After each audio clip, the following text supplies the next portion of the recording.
ना थके हैं पैर अभी, ना थके हैं पैर अभी, ना हिम्मत हारी है, हौसला है जिंदगी में कुछ कर दिखाने का, इसलिए अभी भी सफर जारी है। नमस्कार साथियों, थार जीएस एजुकेशन सेंटर के ऑनलाइन प्लेटफॉर्म पर आप सभी का हार्दिक स्वागत अभिनंदन है। राजस्थान के इतिहास में हम पढ़ रहे थे महाराणा कुंभा, उसके बाद हमने पढ़ा विजय स्तंभ और कीर्ति स्तंभ के बारे में, और उन्हीं में दो शासक पढ़े जिसमें उदा और रायमल।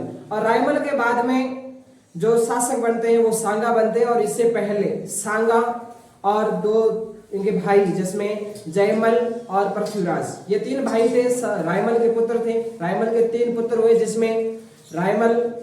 जिसमें सांगा और जयमल और पृथ्वीराज। तो तीनों के बीच में उत्तराधिकार हेतु संघर्ष होता है, और संघर्ष में जयमल है वो लड़ता हुआ मारा जाता है, और साथ ही साथ पृथ्वीराज जिसको उड़ना राजकुमार कहा जाता है, तो अपनी पत्नी तारा देवी के नाम पर अजमेर का नाम तारागढ़ दुर्ग रख लिया था।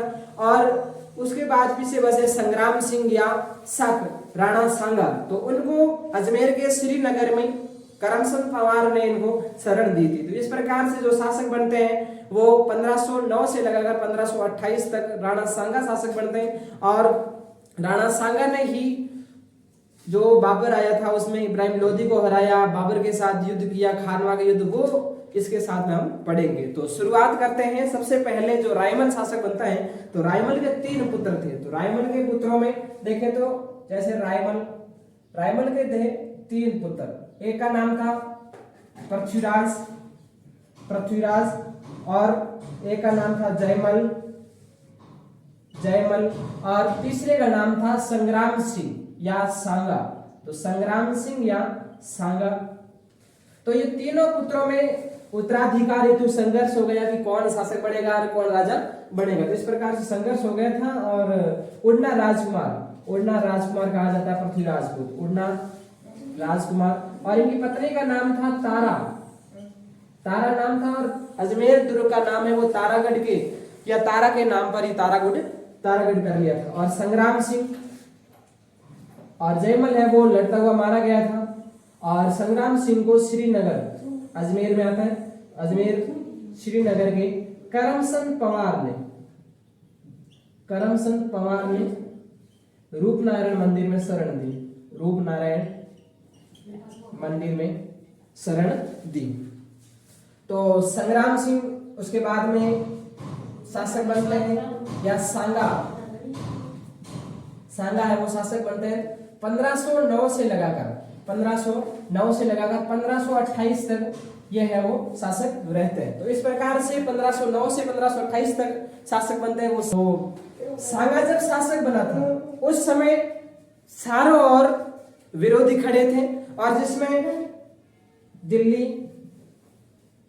दिल्ली, उसके बाद में मालवा इस साइड वाला, और गुजरात वाला एरिया। तो ये है वो मेवाड़ के चारों ओर या मेवाड़ के खिलाफ थे, मेवाड़ के विरोधी थे। और सांगा उस समय शासक बना था तब मेवाड़ के जितने भी ये विरोधी थे वो अपनी कभी भी मेवाड़ को खतरा पहुंचा सकते थे। तो इस प्रकार से इन्होंने सबसे पहले सांगा ने बड़ी कूटनीतिकता के साथ में और मानसिकता के साथ में अपने दिमाग का उपयोग करते हुए ईडर, वागड़ और सिरोही के शासकों से मित्रता करके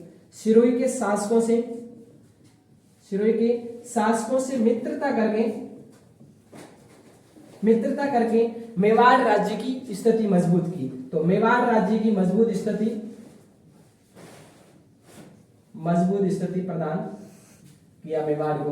तो इस प्रकार से उसने चारों ओर से विरोधी उनके खड़े थे, जिसमें दिल्ली है, मालवा है, गुजरात है, और इन विरोधियों को हराने के लिए ईडर, वागड़, सिरोही से इनके शासकों से मित्रता करी, और इनके माध्यम से मेवाड़ की स्थिति को मजबूत किया था। उसके बाद में 1517 ईस्वी में युद्ध होता है, खातोली का युद्ध।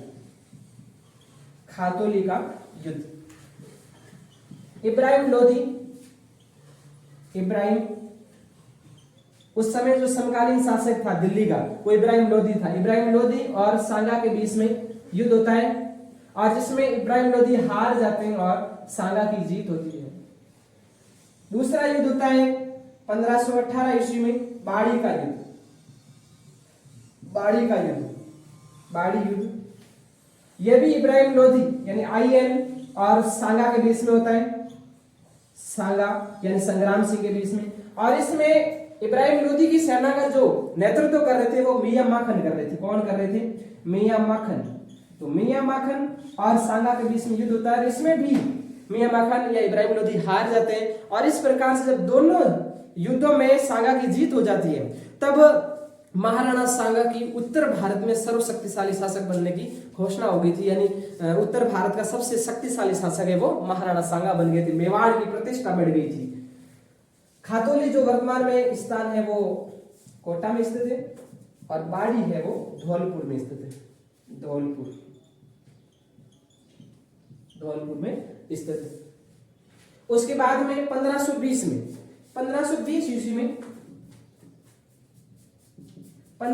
ईस्वी में गुजरात की सेना को परास्त किया था सांगा ने। गुजरात की सेना को परास्त किया। और उस समय मालवा का जो अधिकार था, मालवा पर जो अधिकार था या मालवा का जो शासन था वो मेदिनी राय के हाथ में था। और एक हिंदू था मेदिनी राय, और मेदिनी राय के हाथ में होने के कारण ही जब गुजरात परास्त हो गया था। और इसी कारण मालवा के अमीरों ने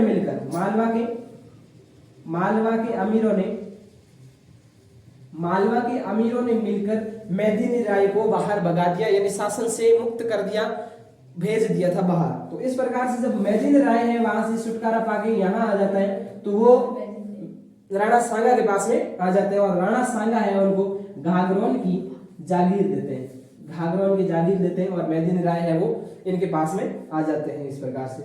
और जब मेदिनी राय यहाँ आ जाता है तो दोनों के बीच में युद्ध होना अनिवार्य हो गया था। तब मालवा और मेवाड़ के बीच में युद्ध होता है। मालवा vs मेवाड़ युद्ध होता है। और ये युद्ध है वो महमूद खिलजी सेकंड और राणा सांगा के बीच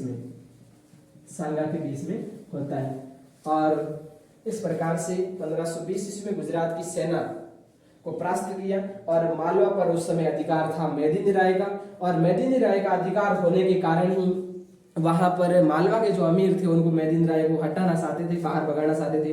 इस कारण गुजरात की सहायता से मालवा के अमीरों ने मेदिनी राय को बाहर भगा।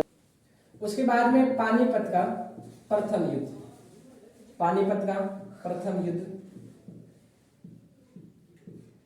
युद्ध है वो 1526 ईस्वी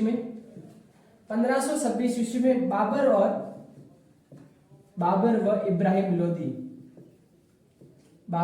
इब्राहिम लोधी के बीच में होता है। और इस युद्ध में बाबर जीत जाता है और आगरा पर अधिकार कर लेता है। जीतने के बाद में आगरा पर अधिकार कर लेता है और इब्राहिम लोधी की हार हो जाती। और इसमें बाबर है वो अपनी बाबरनामा किताब है उनकी जो आत्मकथा लिखी थी उन्होंने, बाबरनामा।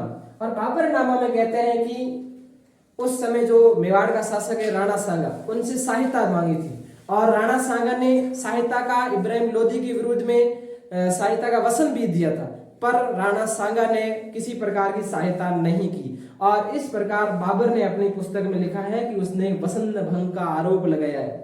तो राणा सांगा पर बाबर ने वचन भंग का आरोप लगाया और आरोप लगाया कि जब बाबर से और सांगा के बीच में जब बातचीत हुई थी और उसमें उसने कहा था, सांगा ने कहा था कि मैं इब्राहिम लोधी के साथ जब आप युद्ध लड़ोगे तब मैं आपका साथ दूंगा। और युद्ध हुआ उस समय सांगा ने साथ नहीं दिया, तटस्थ रहे और बाबर ने वचन भंग का आरोप दिया। और वचन भंग का आरोप ये किताबों में ऐसे इतिहासकारों ने लिखा है, पर अभी तक इसकी पुष्टि नहीं होती है। और इसी वचन भंग के आरोप के कारण और दोनों शासकों का सर्वशक्तिशाली और महत्वाकांक्षी होना और साम्राज्यवादी विस्तार की भावना होना और इन्हीं कारणों के कारण या इन्हीं के कारण जो युद्ध होता है वो खानवा का युद्ध होता है। तो खानवा वर्तमान में भरतपुर में स्थित है। और ये पानीपत के युद्ध के बाद में जो युद्ध होता है वो बयाना का युद्ध होता है। और बयाना का युद्ध है वो मतलब खानवा के पहले जो युद्ध होता है वो बयाना का युद्ध होता है। और वर्तमान में जो भरतपुर में स्थित है, भरतपुर नामक स्थान पर भरतपुर में बयाना स्थित है और यहीं पर युद्ध होता है राणा सांगा और बाबर के बीच में, और ये युद्ध होता है वो फरवरी 1527 में, 1527 में होता है। और राणा सांगा और बाबर के बीच में, और बाबर है वो भुसावर स्थान पर चला जाता है, भुसावर। और उसके बाद में जो युद्ध होता है वो होता है 17 मार्च 1527 में, और उसको कहते हैं खानवा का युद्ध। बहुत इंपॉर्टेंट इतिहास में युद्ध माना जाता है खानवा का युद्ध। और खानवा का युद्ध है वो राणा सांगा वीएस बाबर के बीच में होता है। और खानवा जो वर्तमान में है वो भरतपुर में स्थित है, भरतपुर रूपवास तहसील में, गंभीरी नदी के तट पर स्थित है, और रूपवास तहसील में स्थित है। तो भरतपुर में स्थित है वर्तमान में खानवा, और तहसील पूछे तो रूपवास है, और नदी का पूछे तो गंभीरी नदी है। राणा सांगा और बाबर के बीच में जो युद्ध होता है वो खानवा का युद्ध होता कब है? 17 मार्च 1527 में होता है। और इस युद्ध में बाबर ने तुलगुमा पद्धति का प्रयोग किया, और बाबर की सेना थी वो व्यवस्थित तरीके से थी, एक दूसरे के ऊपर नहीं थी। और सांगा की सेना है वो परंपरागत हथियारों से लड़ रही थी, परंपरागत हथियारों से सेना लड़ रही थी। और इसमें खुद सांगा नेतृत्व कर रहा था, और लड़ते हुए जब वीर गति को या एक तीर लग जाता है तो घायला अवस्था में जब सांगा को बाहर भेजा जाता है तो मालदेव के द्वारा बाहर भेजा जाता है। और जब मालदेव के द्वारा बाहर ले लिया जाता है युद्ध से घायल हो जाने के बाद में, तो उस समय मुकुट धारण करता है वो झाला अज्जा करता है, झाला अज्जा। तो ये है वो मुकुट धारण करता है, और पीछे सांगा का जो युद्ध है वो नेतृत्व जारी रखता है, वो झाला अज्जा रखता है मुकुट धारण करके सांगा का। और सांगा को बाहर भेजा जाता है और बसवा ले जाया जाता है। बसवा दौसा वर्तमान स्थित है, बसवा में यहाँ इलाज हेतु ले जाया जाता है, और उसके बाद में इरीस में जाकर इनको जहर दे दिया जाता है, और काल भी आते हुए इनकी मृत्यु हो जाती है।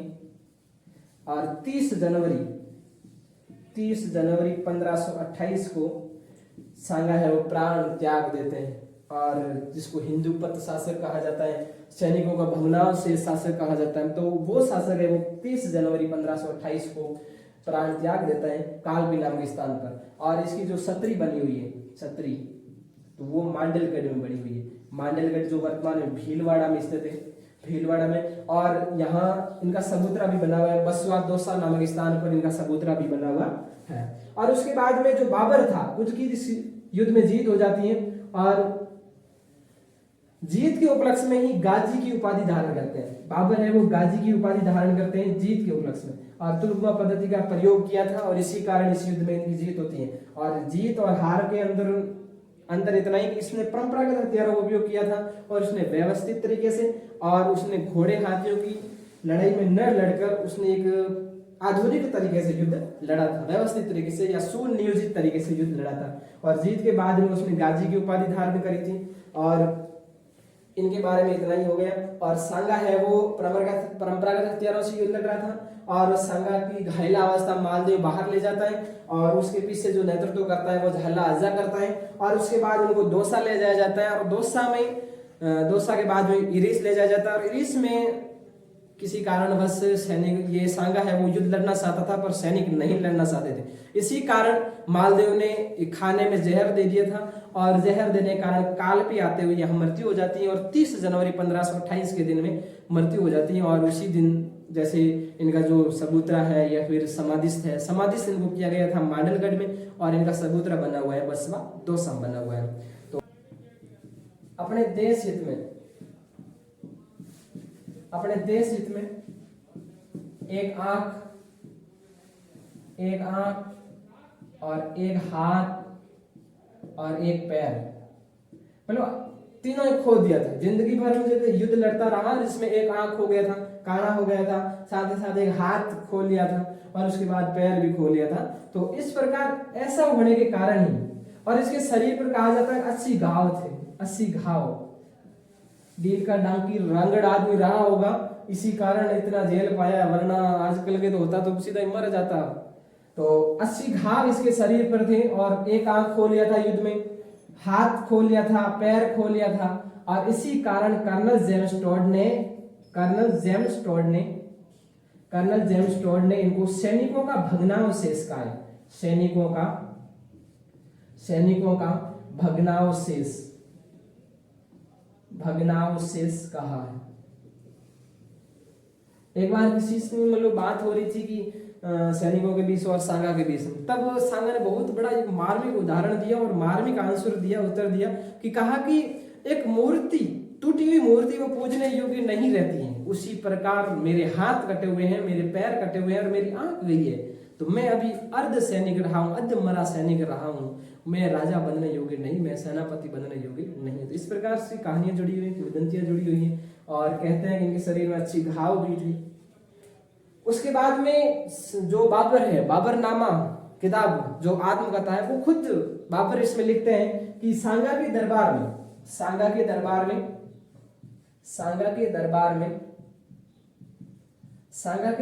7 राजा, 9 राव और 104 सरदार रहा करते थे।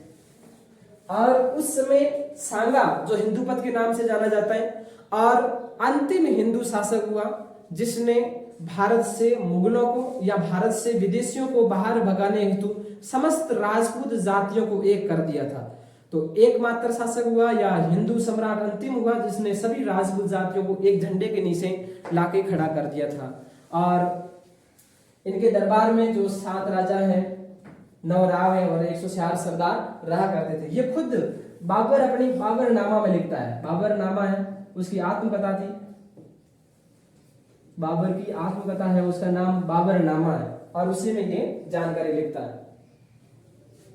उसके बाद में जो सांगा के दरबार में या सांगा ने जब खानवा के युद्ध लड़ा था उसमें पाती पर्वन एक परंपरा थी कि सभी राजाओं को बुलाना और उस युद्ध में भाग लेना। तो समस्त राजा है वो राजस्थान से आए थे, जिसमें पाती पर्वन योजना के तहत कई सारे शासकों ने सांगा का सहयोग किया था। पाती पर्वन योजना के तहत या पाती पर्वन परंपरा के तहत एक परंपरा थी और उस परंपरा के तहत पाती पर्वन जो परंपरा है उस परंपरा के तहत कई सारे शासकों ने सांगा का सहयोग लिया था या सहयोग किया था, जिसमें आपके मारवाड़ का मालदेव, बीकानेर का कल्याणमल,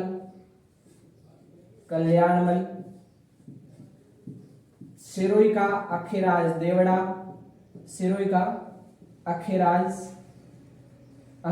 देवड़ा, मेड़ता का है वीरमनाथ या वीरमदेव।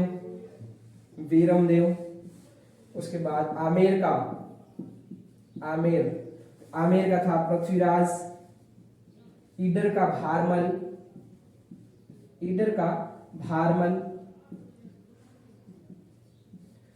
भारमल, सलूम्बर का रतन सिंह चुंडावत और सलूम्बर के रतन सिंह चुंडावत और देवलिया के बाघ सिंह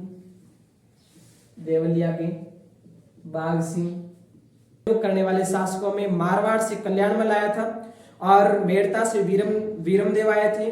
उसके बाद में आमेर से आए थे वो पृथ्वीराज आए थे, ईडर से भारमल आए थे, सलोम्बर से रतन सिंह चुंडावत आए थे और बीकानेर से कल्याणमल आए थे, सिरोही से अखेराज देवड़ा आए थे और उसके बाद में जो ईडर से भारमल आए थे। मैं दरिया हूँ अपना हुनर जानता हूँ, जहां से भी गुजरूंगा रास्ता अपने आप बना लूंगा। इस प्रकार से आपका सहयोग, प्रेम, सपोर्ट बना रहे और क्लास को अधिक से अधिक शेयर करें, जिससे कि जो आने वाली प्रतियोगिता परीक्षा है जिसमें ये सारा पूछा जाएगा, डिटेल से बताया जा रहा है, तो इसमें किसी प्रकार कोई कमी नहीं रखी जा रही है। तो बस आप लगन, रुचि के साथ, मेहनत के साथ में एक कार्य को करते रहिए और वो कार्य। Thank you, all the best. बस।